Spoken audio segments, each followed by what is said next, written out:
नमस्कार दोस्तों, बहुत बहुत स्वागत है आपका इस कार्यक्रम के अंदर। दोस्तों, आज इस प्रोग्राम पेश करने जा रहे हैं। पाकिस्तान को J-35 fifth generation stealth fighter मिलने जा रहा है। जी हाँ, और अगस्त से उसकी डिलीवरी होगी और शायद भारत की एयरफोर्स के मुकाबले उनको एक क्वांटम जंप मिलने जा रहा है, एक एज मिलने जा रही है। इसको भारत के जो एयरफोर्स के लोग हैं, जो एक्सपर्ट्स हैं, आर्मी एक्सपर्ट्स हैं, वो भी मानते हैं कि भारत के पास स्टेल्थ फाइटर नाम की कोई चीज़ नहीं है। और अगर अभी प्लानिंग कर भी लेंगे तो भी उसको आते आते 10 साल लगेंगे।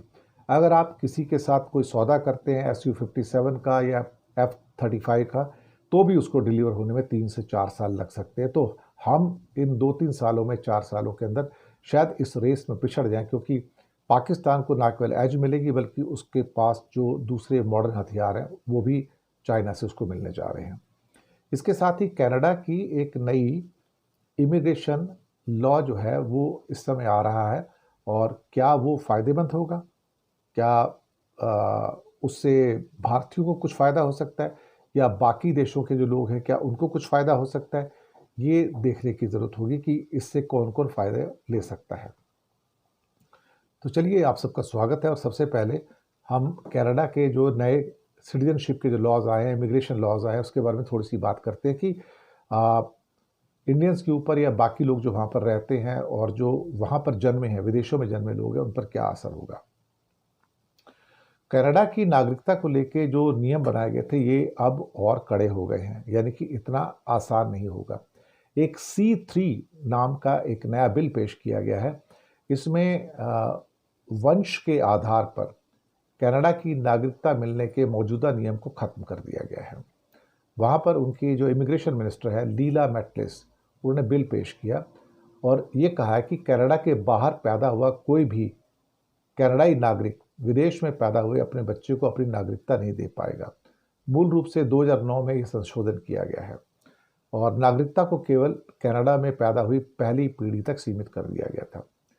कनाडा का कहना है कि इसका उद्देश्य उन अन्यायों को ठीक करना है। हालांकि माता पिता को कनाडा से पर्याप्त संबंध प्रदर्शित करना होगा। इसे बच्चे के जन्म या गोद लिए जाने से देश में कम से कम 3 वर्ष की शारीरिक उपस्थिति के बारे में परिभाषित किया गया है। इसके अलावा कुछ सुनने में आया है कि जो वहाँ पर जो काम करने के लिए जो एक किस्म से जो वीज़ा, वर्क वीज़ा वगैरह मिलते हैं, उसमें थोड़ा सा वहाँ पर कंसेशंस मिलने जा रहे हैं। और एक किस्म से कहा जाए तो कुछ जो नए बदलाव आ रहे हैं वो शायद भारतीयों के लिए अच्छे होंगे। जो कई और देशों के लोग भी आते हैं उनके लिए भी अच्छे होंगे, क्योंकि जहाँ अमेरिका के अंदर जो अपॉर्चुनिटीज़ हैं वो दरअसल पूरा का पूरा, जिसे क्या कहते हैं, कि वो ख़त्म होती जा रही हैं। और अमेरिका एक किस्म से गोइंग टू द डॉग्स वाली बात है ना, वहाँ उसकी ये कंडीशन होती चली जा रही है। तो ये सब चीज़ें जो हैं वो निकल कर तो बाहर आ ही रही हैं। और इसके बाद हम आते हैं चाइना की न्यूज़ के ऊपर कि चाइना का J-35 जो स्टेल्थ फाइटर है जो पाकिस्तान को मिल रहा है, इससे साउथ एशिया के अंदर पावर का बैलेंस चेंज होने जा रहा है। और पाकिस्तान को फिफ्थ जनरेशन का ये जो फाइटर मिल रहा है, इसको तो पूरा का पूरा क्या कहते हैं कि अगस्त महीने से डिलीवरी स्टार्ट हो रही है। जबकि भारत के लिए तो हालात अभी ऐसे हैं कि अगर अपना बनाएगा तो 10 साल लगेंगे, और अगर F-35 या Su-57 खरीदता रशिया से तो भी 2 से 3 साल लगेंगे उसको आने में। यानी कि 2-3-4 सालों तक तो एक बहुत बड़ा एज पाकिस्तान को मिलने जा रहा है, एक एरियल एडवांटेज मिलने जा रहा है। अब भारत के हाथों जो भी इस समय पाकिस्तान का हाल हुआ है, उसको लेके बहुत तेज़ गति से पाकिस्तान अपनी फ़ौज को मॉडर्नाइज़ कर रहा है। और ये सिर्फ चीन और पाकिस्तान के बीच में एक सिर्फ डिफेंस पैक्ट ही नहीं है, बल्कि साउथ एशिया में जो एयर स्पेस है उसका जो बैलेंस है वो भी अब बिगड़ जाएगा। भारत अपने राफेल का नाम वैसे ही थोड़ा सा बदनाम हो गया है, और Su-30 और मिराज 2000 एक बहुत पुराने एयरक्राफ्ट अब हो चुके हैं, 20-20, 30-30, 40-40 साल पुराने हैं। लेकिन पाकिस्तान जो है नेक्स्ट जनरेशन का एयरक्राफ्ट उससे मिल जाएगा, तो जो भारत के अधिकतर जो लड़ाकू विमान है उनसे कहीं ज़्यादा एडवांस होगा। इस बात की चिंता तो हमारे एयर चीफ मार्शल भी जता चुके हैं कि भारत में कोई काम टाइम से नहीं होता। आप कोई प्रोजेक्ट दे दो, एक भी प्रोजेक्ट टाइम से पूरा नहीं होता है। हालांकि राजनाथ सिंह और बाकी जो मिनिस्टर हैं वो बड़ी बड़ी बड़बोलापन करते रहते हैं, भारत ही करेगा, भारत वो करेगा। भारत ये बनाएगा, भारत वो बनाएगा, और हमारे अखबार वाले भी ऐसे ही हैं सारे के सारे, और गोदी मीडिया भी ऐसी है। अब हमारे पास एमका आ जाएगा, जो इंडिया का 5th जनरेशन 10 साल बाद आएगा, कि आएगा, अब पाकिस्तान कांपेगा, चीन कांपेगा। उसका इनका दूसरा काम तो है नहीं, 2-4 टैग लाइन बना के रखी हैं, चाइना के पैर कांपेंगे। चाइना 5th जनरेशन के J-20 200 विमान भारत की सीमा पर नियुक्त कर चुका है। हमें वो नज़र नहीं आते। हमें क्या, लोगों को ना ये इस किस्म की हेडलाइंस देके उनको एक्साइट करना ज़्यादा अच्छा लगता है, सेंसेशनलाइज, यानी कि सनसनीखेज खबरों को लाना जो है उनको अच्छा लगता है। लेकिन कहीं ना कहीं अगर भारत बहुत तेज़ गति से अपनी चीज़ों को मॉडर्नाइज नहीं करता है, तो हमारे लिए आने वाले दिनों में पाकिस्तान को एयर स्पेस के अंदर चुनौती देना बहुत मुश्किल होगा। एक चीज़ हमें माननी होगी कि इस समय जो भी वेस्टर्न फ्रंट के ऊपर अगली वॉर कोई होगी, तो वो अकेली पाकिस्तान से नहीं होगी, उसमें चाइना का एक्टिव पार्टिसिपेशन होगा। और चाइना ने इस बात को देख लिया कि इंडिया मेरे खिलाफ कुछ बोल नहीं पाया, और अब इसके बाद अगर दोबारा होगा तो हो सकता है चाइना की जो फोर्सेस हैं वो भी गिलगिट बाल्टिस्तान के एरिया में, जहां उनके सीपेक प्रोजेक्ट है, वहां आपको युद्ध करती हुई, लड़ती हुई नजर आए। और एक से एक मॉडर्न जो वॉरफेयर चाइना के पास है, वो सारे के सारे वो पाकिस्तान को दे रहा है, ताकि वो उनको टेस्ट भी कर सके और रियल बैटल फील्ड में उसे पता लग सके कि हम कहाँ रुकते हैं।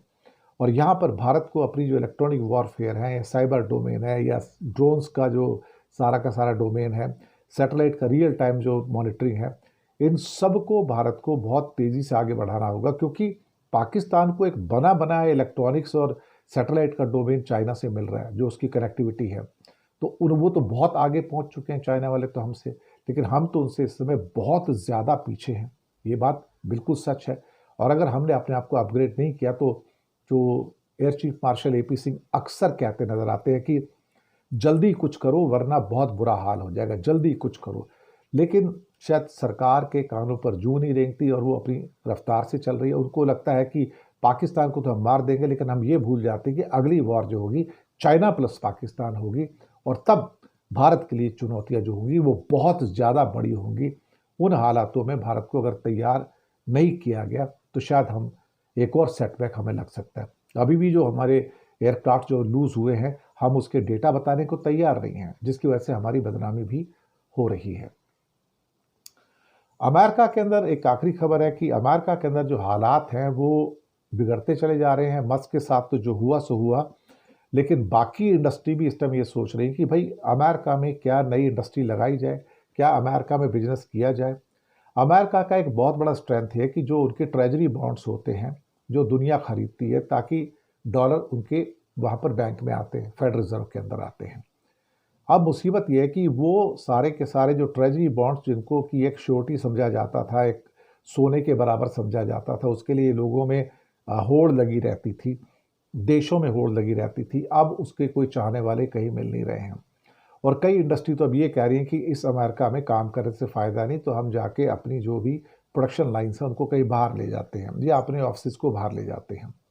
इवन यूरोप भी इस टाइम थोड़ा सा डोमिनेटिंग होता हुआ नज़र आ रहा है। और यहाँ पर अगर किसी का रियल नुकसान होगा तो अमेरिका का हो रहा है।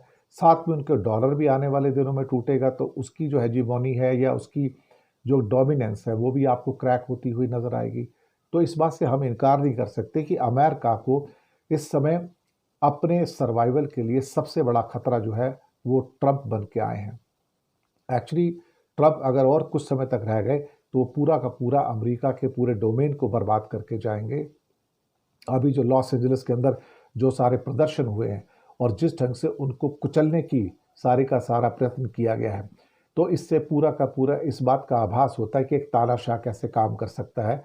जबकि कैलिफोर्निया के जो गवर्नर्स हैं उन्होंने कहा कि ये तुम क्या कर रहे हो, ये तुम्हारी हिम्मत कैसे पड़ रही है कि तुम इस ढंग से मरीन्स को बुलाना चाहते हो, नेशनल कमांडर्स को बुलाना चाहते हो, और तुम चीज़ों को क्रश कर देना चाहते हो। ये नहीं चलेगा, ये एक्सेप्टेबल नहीं है यहाँ पर अमेरिका के अंदर। मुझे लगता है कि अमेरिका में तेज़ गति से बदलाव हो रहे हैं, और मुझे कोई हैरानी नहीं होगी कि 2025 के अंत से पहले ही डोनाल्ड ट्रंप हटा दिए जाएंगे या इम्पीच कर दिए जाएंगे, या किसी न किसी कारण से वो अमेरिका के राष्ट्रपति नहीं रहेंगे। He will be kicked out. I personally believe वही होने जा रहा है। तो इसी के साथ हम आपसे लेते हैं इजाज़त। बहुत बहुत शुक्रिया आप सबका। और हाँ, आपसे रिक्वेस्ट है कि चैनल को सब्सक्राइब कीजिएगा। हो सके तो छोटी छोटी आर्थिक मदद कीजिएगा, क्योंकि रिपोर्टिंग के लिए जो हमको रिसर्च लगती है, बहुत सारा साधन लगते हैं, संसाधन लगते हैं, हमारे पास उतने संसाधन नहीं है। तो नीचे यूपीआई नंबर और बैंक अकाउंट नंबर दोनों दिए हैं, किसी एक को चुनकर छोटी सी मदद करेंगे तो अच्छी रिपोर्टिंग में आप हमारे अच्छे बेहतरीन मददगार साबित होंगे। तो बहुत बहुत शुक्रिया आप सबका।